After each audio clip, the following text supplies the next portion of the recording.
ಓಂ ನಮಃ ಶಿವಾಯ. ಓಂ ಶ್ರೀ ಗಣೇಶಾಯ ನಮಃ. ಸ್ವಾಮಿ ಕುಲಕರ್ಚ. ನನ್ನೆಲ್ಲ ಪ್ರೀತಿ ವೀಕ್ಷಕರಿಗೆ ಶಿವಂ ಕನ್ನಡ ಆಧ್ಯಾತ್ಮಿಕ ಚಾನಲ್ಗೆ ಸ್ವಾಗತ. ಮನಸ್ಸಿನ ಕ್ಲೇಶ ದೂರವಾಗೋಕ್ಕೆ, ಮನಸ್ಸಿಗೆ ಆದಷ್ಟು ನೆಮ್ಮದಿ ಸಿಗೋಕ್ಕೆ ಈ ಕೆಲವು ಮಂತ್ರಗಳನ್ನು ಹೇಳ್ತೀನಿ. ಅದರಲ್ಲಿ ಯಾವುದು ನಿಮಗೆ ಇಷ್ಟ ಆಗುತ್ತೆ ಅದನ್ನು ದಿನಾಲು ಮಾಡಿದರೆ ಆದಷ್ಟು ಮನಸ್ಸಿಗೆ ನೆಮ್ಮದಿ ಶಾಂತಿ ಸಿಗುವಂಥದ್ದು.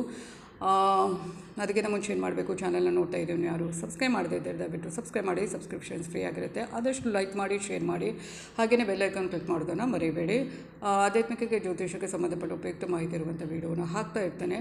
ಹಾಗೆ ನಿಮಗೆ ಏನೇ ವೈಯಕ್ತಿಕ ಸಮಸ್ಯೆ ಇದ್ದರೂ ನನ್ನ ಜೊತೆ ಹಂಚ್ಕೋಬೋದು ಕಮೆಂಟ್ ಬಾಕ್ಸ್ ಮೂಲಕ. ಹಾಗೇನು ಅದಕ್ಕೆ ಏನು ಪರಿಹಾರ ಬೇಕು, ಸುಲಭ ಪರಿಹಾರವನ್ನೇ ಸೂಚಿಸುವಂಥದ್ದು. ಸಮಸ್ಯೆನ ಬರೆದು ಕಳಿಸುವಾಗ ಕರೆಕ್ಟಾಗಿ ಸಮಸ್ಯೆ ಏನು ಎಂಥದ್ದು ಎಲ್ಲವನ್ನು ಡೀಟೇಲಾಗಿ ಬರೆದು ಕಳಿಸಿ. ರಾಶಿ ನಕ್ಷತ್ರದ ಜೊತೆಗೆ ಗೊತ್ತಿಲ್ಲ ಡೇಟ್ ಆಫ್ ಬರ್ತ್ ಆಗ್ಬೋದು. ಖಂಡಿತವಾಗ್ಲೂ ರಾಶಿ ನಕ್ಷತ್ರವನ್ನು ಗುರುತಿಸಿ ಅದಕ್ಕೆ ತಕ್ಕ ಸೂಕ್ತ ಸುಲಭ ಪರಿಹಾರವನ್ನು ನಾನು ಅಲ್ಲೇ ಸೂಚಿಸಿ ನಾನು ನಿಮ್ಮ ಜೊತೆ ಯಾವತ್ತೂ ಇರ್ತೇನೆ. ಹಾಗೆಯೇ ರಾಶಿ ನಕ್ಷತ್ರ ಗೊತ್ತಿಲ್ಲದವರು ಕೂಡ ಕೇಳಬಹುದು. ಡೇಟ್ ಆಫ್ ಬರ್ತ್ ಹಾಕಿ ಸಮೇತ ಅದೇ ಉತ್ತರ ಕೊಡ್ತೇನೆ. ಕರೆಕ್ಟಾಗಿ ಪ್ರಶ್ನೆ ಮಾತ್ರ ಇರಬೇಕು. ಹಾಗೆಯೇ ನಾನು ನಿಮ್ಮ ಜೊತೆ ಇರ್ತೇನೆ ಅನ್ನೋದರ ಜೊತೆಗೆ ನಾನು ಬರುವ ಶಿವದೇವರ ಕುಲಕ ಜೊತೆವಾದ ಆಶೀರ್ವಾದ ನನ್ನೆಲ್ಲ ಪ್ರೀತಿ ವೀಕ್ಷಕರ ಮೇಲೆ ಸದಾ ಇರುತ್ತೆ. ಈಗಾಗಲೇ ನಾನು ತುಂಬ ಮಂತ್ರಗಳ ಬೇರೆ ಸಮಸ್ಯೆಗೆ ತಕ್ಕದಾಗಿ ಮಂತ್ರಗಳನ್ನು ಹೇಳ್ಕೊಂಡು ಬರ್ತಾ ಇದ್ದೇನೆ. ಅದನ್ನು ನೀವು ಖಂಡಿತವಾಗ್ಲೂ ಮಾಡಿ ನೋಡಿ. ಮಾಡದೆ ನಿಮಗೆ ಯಾವುದೇ ಒಂದು ಇದು ಸಿಗೋದಿಲ್ಲ. ಅದೇ ನಾನು ಹೇಳ್ತೇನೆ, ಶ್ರದ್ಧೆ, ಭಕ್ತಿ, ನಿಷ್ಠೆ ಮತ್ತು ಏಕಾಗ್ರತೆ, ನಂಬಿಕೆ ಅದೆಲ್ಲ ಇದ್ದರೆ ಮಾತ್ರ ಒಂದು ಯಾವುದರಲ್ಲೂ ಆಗೋದು, ಮದ್ದಿಗೂ ಆಗೋದು ಈ ಒಂದು ಮಂತ್ರದ ಒಂದು ಇದರಿಂದ ಯಾವುದೇ ಒಂದು ಕಷ್ಟ ಕಾರ್ಪಣ್ಯ ಆಗಲಿ ಅಥವಾ ಸಮಸ್ಯೆ ಆಗಲಿ, ರೋಗರುಚಿನ ಆಗಲಿ ಅದನ್ನು ಕೂಡ ದೂರ ಮಾಡ್ಬೋದು. ಹಾಗೆ ಅಕ್ಷತವರು ಕೇಳಿದವರು ಅಪ್ಪನಿಗೆ ಬಲಭಾಗದ ಒಂದು ಶೋಲ್ಡರ ಕೈ ಮತ್ತು ಕೈ ನೋವು ಅಂತ, ಅದಕ್ಕೆ ಏನಾದರೂ ಮಂತ್ರ ಇದ್ದರೆ ತಿಳಿಸಿ ಅಕ್ಕ ಅಂತ ನಾನು ಒಂದು ಹೇಳೋದು ಅಕ್ಷತ. ಅದಕ್ಕೆ ಆದಷ್ಟು ಮಂತ್ರಗಳು ಓಂ ನಮಃ ಶಿವಾಯ ಅನ್ನೋ ಮಂತ್ರವನ್ನು ದಿನಕ್ಕೆ 108 ಬಾರಿ ಪಠನೆ ಮಾಡಿದರೆ ಸಾಕು. ಅದೇ ದೊಡ್ಡ ಒಂದು ಮಂತ್ರ ಅಂತಲೇ ಹೇಳ್ಬೋದು. ಅಷ್ಟು ಪವರ್ಫುಲ್ ಮಂತ್ರ ಅದು.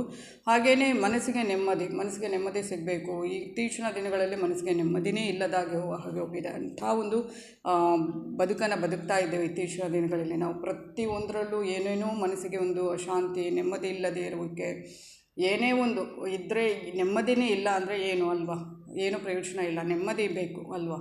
ಅದಕ್ಕೆ ಆದಷ್ಟು ಒಂದು ಮನಸ್ಸಿನ ಕ್ಲೇಶ ಅಥವಾ ಮನಸ್ಸಿನ ನೋವು, ಏನೋ ತುಂಬ ನಮಗೆ ನೋವಾಗುತ್ತೆ, ಏನೇನೋ ಯೋಚನೆಗಳು ಬರುವಂಥದ್ದು, ನೆಗೆಟಿವಿಟಿ ಯೋಚನೆಗಳು ಬರುವಂಥದ್ದು. ಅದಕ್ಕೆ ಆದಷ್ಟು ಬೆಳಗಿನ ಹೊತ್ತಿನಲ್ಲಿ ಈ ಒಂದು ಮನಸ್ಸಿನ ನೆಮ್ಮದಿಗೋಸ್ಕರ ಏನು ಮಾಡಬೇಕು ಅಂದರೆ ಒಂದು ಧ್ಯಾನ ಮಾಡುವಂಥದ್ದು. 10 ನಿಮಿಷವಾದರೂ ಓಂ ನಮಃ ಶಿವಾಯ ಅಥವಾ ಓಂ ಶಾಂತಿ ಅನ್ನೋ ಒಂದು ಮಂತ್ರವನ್ನು ಮನಸ್ಸಿನಲ್ಲೇ ಪಠನೆ ಮಾಡಿಕೊಂಡು ಒಂದು 10 ನಿಮಿಷ ಮೆಡಿಟೇಷನ್ ಮಾಡುವಂಥದ್ದು. ಇದೆಲ್ಲ ಮನಸ್ಸಿಗೆ ನೆಮ್ಮದಿ ಕೊಡುತ್ತೆ.